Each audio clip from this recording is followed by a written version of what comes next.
एक नदी के तट पर हंसों का समूह रहता था। पूरा दिन वह नदी में हंसी ठिठौली करते रहते थे। उन्होंने अपने घोंसले तट पर ही स्थित एक ऊंचे वह मजबूत बरगद के पेड़ पर बना रखे थे।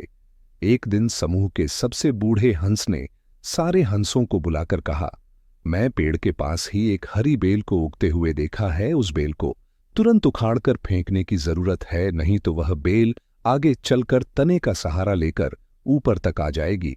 किसी शिकारी या सांप के लिए उस बेल का सहारा लेकर ऊपर तक आना बहुत आसान हो जाएगा। हम सबकी सुरक्षा इसी में है।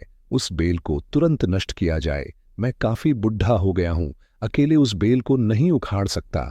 तुम लोग मिलकर उस बेल को उखाड़कर फेंक दो, नहीं तो वह बेल पेड़ के तने का सहारा लेकर ऊपर तक आ जाएगी। हम सबकी सुरक्षा इसी में है। उस बेल को तुरंत नष्ट कर दो। एक हंस बोला, मेरे विचार से इस छोटी सी बेल से हमें घबराने की जरूरत नहीं है। मुझे तो यही समझ में नहीं आता, हमारे इतने बड़े झुंड को इतनी सी बेल से क्या खतरा हो सकता है। दूसरे हंस ने कहा, तुम सही कहते हो, व्यर्थ ताक तखर्च करने का कोई फायदा नहीं है। उन हंसों ने बूढ़े हंस की सलाह पर कोई ध्यान नहीं दिया और भोजन की तलाश में उड़ गए। बुढ़ा हंस अकेला रह गया। उसने सोचा, हंस मेरी बात नहीं मान रहे हैं, भविष्य में इस पेड़ पर रहना खतरनाक हो सकता है। यह सोचकर वह बुढ़ा हंस पास में ही स्थित दूसरे पेड़ पर रहने लगा। धीरे धीरे समय गुजरा। पेड़ के पास बेल खूब लंबी हो गई, मजबूत और घनी हो गई।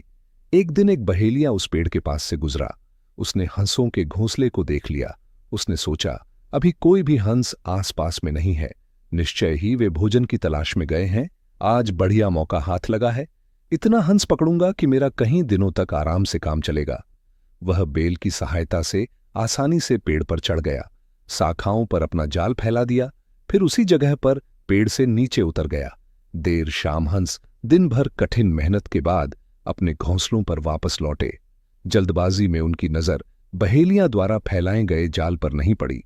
जैसे ही वे अपने घोंसलों की ओर बड़े उस जाल में फंस गए, उन्होंने अपने पंख फड़फड़ाए, लेकिन उस मजबूत जाल से बाहर नहीं निकाल पाए। अब वे भय से चिल्लाने लगे। उन्हें अपनी गलती का पछतावा हो रहा था। पास के ही पेड़ पर वह बूढ़ा हंस आराम कर रहा था। हंसों की पुकार सुनकर वह उनकी मदद के लिए आया। बुढ़े हंस को देखकर सभी हंस माफी मांगते हुए बोले, है दादा, हमें माफ कर दो, हमने आपकी बात नहीं मानी, हमें पछतावा हो रहा है। आज हम उसी का परिणाम भुगत रहे हैं। एक बार हमें इस मुसीबत से निकालो, फिर हम आपकी आज्ञा का पालन जरूर करेंगे। बुढ़ा हंस बहुत बुद्धिमान था, अनुभवी था।